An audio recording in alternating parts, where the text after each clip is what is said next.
Maoist పార్టీకి big shock.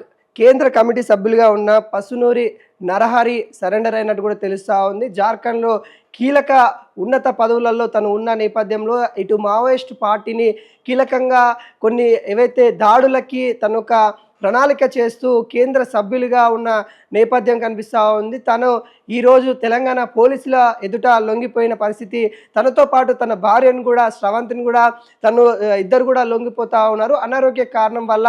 అదేవిధంగా జార్ఖండ్లో అడవులలో కూడా పోలీసులు గాలింపులు ముమ్మరంగా అయిపోయాయి. భారీ స్థాయిలో మరి పోలీసులు అటున్న ఏదైతే కేంద్ర బలగాలు కూడా భారీ స్థాయిలో మరి గాలింపులు అయితే చేస్తూ ఉంది. ఈ పరిస్థితిలో అక్కడ ఉండడం సరికాదని జార్ఖండ్ నుండి అక్కడ నుండి తప్పించుకొని ఇక్కడ తెలంగాణ అడవులోకి రావడం జరిగింది. తెలంగాణ అడవులోకి వచ్చి ఇక్కడ ఉన్న పోలీసు వాళ్ళని కూడా కొంత సరెండర్ అవుతా ఉన్నామని కూడా కోరిన పరిస్థితి కనబడతా ఉంది. కేంద్ర సభ్యులుగా ఉన్న వ్యక్తులు ఇలా సరెండర్ అవ్వడం ఇటు పార్టీకి కూడా కొంత నష్టం అన్నట్టుగా చెప్తా ఉన్నారు. ఇప్పటికే పార్టీ కొంతవరకు బలహీనమవుతా ఉన్న పరిస్థితి మనం చూస్తూ ఉన్నాం. మావోయిస్టు పార్టీ కూడా ఇప్పటికే చాలామంది కూడా జనజీవన స్రవంతిలో కలిసిపోతూ ఉన్నారు.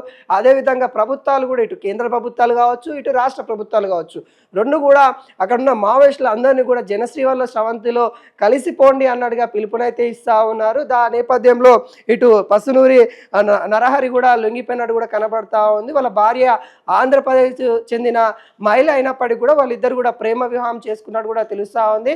హన్మకొండ జిల్లా కాజిపేట మండలం సోమిడి గ్రామానికి చెందిన వీరు ఈరోజు లొంగిపోతున్న పరిస్థితి కనబడతా ఉంది. త్వరలో స్వగ్రామం కూడా వెళ్ళే అవకాశాలు ఉన్నట్టుగా తెలుస్తూ ఉన్నాయి. ఇప్పటికే కీలకంగా ఉన్న నేతలందరూ కూడా మరి లొంగిపోవడం కావచ్చు, కొంతమంది అగ్రనేతలు ఎన్కౌంటర్ అవ్వడం కావచ్చు, ఇంకా పార్టీ బలహీన అవుతా ఉంది. ఈ నేపథ్యంలో మావోయిస్ట్ పార్టీ అడవులలో ఉండి నడపడం సాధ్యం కాదని భావిస్తున్న కీలక నేతలందరూ కూడా జనశ్రీవన్ స్రవంతిలో కలిసిపోతా ఉన్నారు. ఇప్పటికి కూడా తెలంగాణ ప్రభుత్వం కూడా కీలకంగా పిలుపునైతే ఇస్తూ ఉంది. ఎవరికైనా కానీ వాళ్ళకు ఖచ్చితంగా రక్షణ కలిగిస్తాము, మేము చూసుకుంటాము, ఎవరున్నా కానీ రండి ఇటు జనజీవన్లో స్రవంతిలో కలిసిపోండి అని కూడా పిలుపునైతే ఇస్తూ ఉంది. చాలా వరకు కూడా తెలంగాణలోనే మావోయిస్టులు లొంగిపోవడానికి కొంత చూస్తూ ఉన్నారు. ఎందుకంటే ఇక్కడ రక్షణ పైన కొంత నమ్మకం ఉన్న పరిస్థితి కనబడతా ఉంది. ఆ నేపథ్యంలో చాలామంది కూడా ఇక్కడనే లొంగిపోవాలి అనే ఆలోచనలో ఉన్నట్టు కూడా తెలుస్తూ ఉంది. ఆ నేపథ్యంలో అక్కడ జార్ఖండ్లో కీలకంగా వ్యవహారాలు చేసిన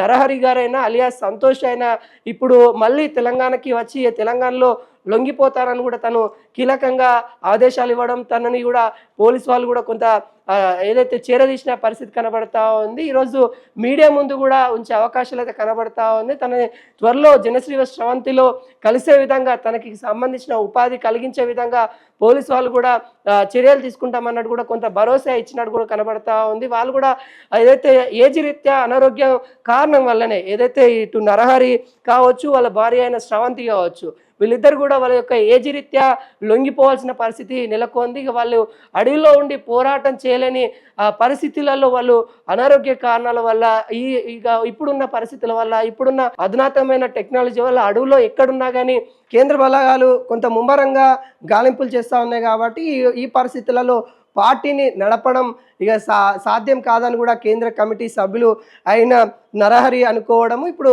ప్రజల్లోకి రావడము కొంత చర్చనీయాంశం అని కూడా చెప్పుకోవచ్చు.